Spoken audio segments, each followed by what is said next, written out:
အားလုံးပဲမင်္ဂလာပါကျွန်တော်နာမည်ကတော့ဘေးနကူပါတချို့သောဂျပန်တွေလင်မယားတွေရဲ့နောက်ွယ်မှာရှိတဲ့ပြဿနာ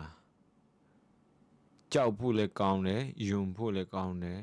ခမားလည်းသိချင်မှသိမှာပေါ့နော်ဒီအကြောင်းတွေကိုကျွန်တော်ဒီနေ့တင်ဆက်ပေးသွားမှာဖြစ်ပါတယ်သူတို့နှစ်ယောက်ကအရန်ချစ်ကြတယ်3-4နှစ်ကြာလာတော့မိန်းမကသူ့ယောက်ျားကိုပုံမှန်မဖြစ်တာကိုသူကတတိထားမိလိုက်ယောက်ျားကဟိုအခုဒီလိုပုံမှန်မဖြစ်နေပါလားဆိုတော့ तू ကတိလိုက်တယ်တိလိုက်တော့မှ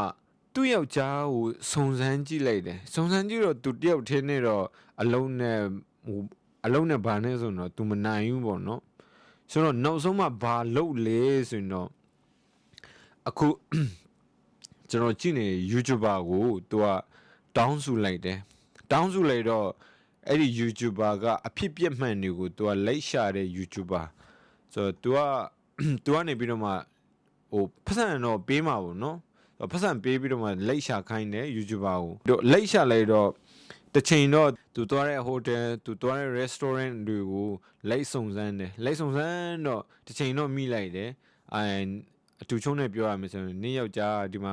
ငါတို့ဒီလူတွေ့တယ်ဆိုပြီးတော့ဟုတ်တယ်ကောင်မလေးနဲ့တွေ့တယ်ဆိုပြီးတော့ပြန်ပြောသူ့ကိုမေးလိုက်တယ်ပြီးတော့ तू ကပြန်ဖြေတာတော့ငါယောက်ျားကငါအရန်ချစ်တယ်မလို့ဖောက်ပြန်တော့မှတဲ့ငါသူ့ကိုခွန့်လွတ်ပေးမှာပါဒီလိုမျိုးပြန်မဖြစ်အောင်တော့ကျမကအဖြစ်ဆိုးတွေအကျင့်ဆိုးတွေကိုပြုတ်ပြင်ပေးမယ်ဆိုပြီးတော့ तू ကပြောလိုက်တယ်ဟိုအင်ထောင်တတရရနဲ့နေနိုင်အောင်ကျမတို့ကြိုးစားမယ်ဆိုပြီးတော့မှ तू ကပြောလိုက်တယ်โอเคအဲ့ဒါဆိုတော့ငါတို့တွားရအောင်ဆိုပြီးတော့တွားလိုက်တယ်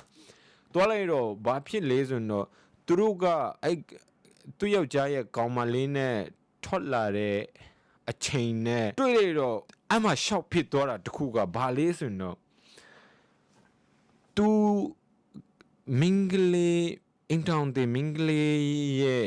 ယောက်ျားနဲ့တွေးထားတဲ့ကောင်မလေးကဘာလဲဆိုတော့ဒီအင်တောင်တဲ့မင်္ဂလေးရဲ့အမေဖြစ်နေ Oh my god အမေနော်သူဒီကောင်ရဲ့မိန်းမရဲ့အမေနဲ့ဖောက်ပြန်နေဒီကောင်ကတော့ကျင့်မကောင်းလေအကျန်း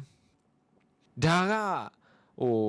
အမှန်တမ်းပြောရမယ်ဆိုရင်တော့လူအစ်စ်မရှိဘူးကျွန်တော်မြန်မာပြည်မှာတော့ရှိမယ်လို့တော့မထင်ဘူးဟိုမွေးစေသုံးလို့ပြီးတော့မှဟိုမှားဖြစ်တာတော့တမျိုးအဲ့ဒါတော့ဟိုမွေးစေသုံးလို့ဆိုပြီးတော့ဟို reason ရှိနေပေါ့နော်ဒါပေမဲ့အခုကဘာမွေးစေဝါလည်းမသုံးစလဲတော့မတော့တဲ့ကောင်သူ့မိန်းမရဲ့အမေနဲ့ဖောက်ပြန်နေတယ်ဆိုတာ Oh my god ကျွန်တော်ဘယ်လိုပြောရမှန်းတော့မသိတော့ဆိုတော့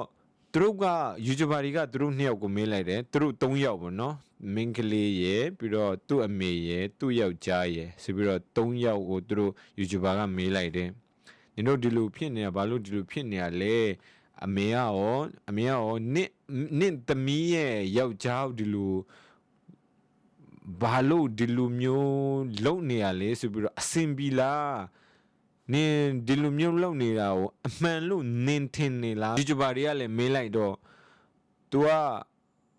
ငါမမှတ်မိတော့ဘူးဘာညာပေါ့နော်ဘာညာဖြည့်ရှင်းလိုက်တယ်အစတော့သူတို့နှစ်ယောက်ကဖြည့်ရှင်းနေဟိုငါတို့နှစ်ယောက်ကတဲ့ဘာမှမဟုတ်ပါဘူးလို့သူ့သမီးရဲ့အကြောင်းငါတို့ဒီလိုမျိုးအဖြစ်ဒီလိုသူ့သမီးကဒီလိုငငယ်တုန်းကဒီလိုစွာခဲ့တယ်ပြီးတော့မှငါလက်ခတ်ဟိုနားလေပေးရမယ်ဘာညာအဲ့ဒါမျိုးကိုဆွေးနွေးနေတာတဲ့သူတို့နှစ်ယောက်ကအဲ့လိုပြောတယ်ဆိုတော့ပြောလိုက်တော့မှ YouTuber တွေကလည်းတဖြည်းဖြည်းနဲ့မေခွန်းရဲ့အဆင့်ကတက်လာတော့နောက်ဆုံးတော့ဘာလဲဆိုတော့တကယ်ပဲသူတို့နှစ်ယောက်ကတကယ်ဖြစ်ခဲ့တာဆိုတော့နောက်ဆုံးမှာကြတော့မဖြည့်ရှင်းနိုင်တော့တဲ့အခါမှာဒီမင်္ဂလိကနေပြီးတော့မှငါတို့နှစ်ယောက်ကွာမယ်တဲ့ဟိုငါတို့ခွဲရအောင်တဲ့ငါတို့ဟိုအမေကိုလည်းအမေလို့မခေါ်ချင်တော့ဘူး ငါနေကိုလည်းယောက်ျားလိုလည်းမခေါ်ချင်တော့ငါတို့ဟိုနင်တို့နှစ်ယောက်ကိုဒါပေါင်းပြီးတော့မှငါတို့နဲ့ငါနဲ့အဝေးဆုံးနေရာမှာဘယ်နေပေးကြပါဆိုပြီးတော့ဒီမင်းကလေးကပြောလေပေါ့နော်ပြောလိုက်တဲ့အချိန်မှာဘာလဲဆိုရင်တော့သူ့ယောက်ျားကနေပြီးတော့မှဟိုသူ့ကောင်မလေးကိုသူ့မိန်းမကိုတောင်းပန်တယ်ပေါ့နော်ဒီကောင်ကနေပြီးတော့မှသူ့မိန်းမကိုတောင်းပန်လိုက်တော့ငါမှားပါတယ်ဒီတစ်ခါပဲကျေးဇူးပြုပြီးတော့ငါ့ကိုခွင့်လွှတ်ပေးပါဆိုပြီးတော့ပြောလိုက်တယ်ပြီးတော့အစတုန်းကတော့ကောင်မလေးကနေပြီးတော့မှခွင့်လွှတ်ပေးဖို့မင်းကလေးကနေပြီးတော့မှခွင့်လွှတ်ပေးဖို့ဟိုသူ့မှာခွင့်လွှတ်ပေးဖို့လှုပ်ထားတာပဲခွင့်လွှတ်ပေးဖို့လှုပ်ပေမဲ့လည်းဟိုဖြစ်ခဲ့တဲ့ကိစ္စကြီးကအဲ့လိုမျိုးပုံမှန်ဖောက်ပြန်တဲ့ကိစ္စမျိုးမဟုတ်ကွာသူအမြင်နဲ့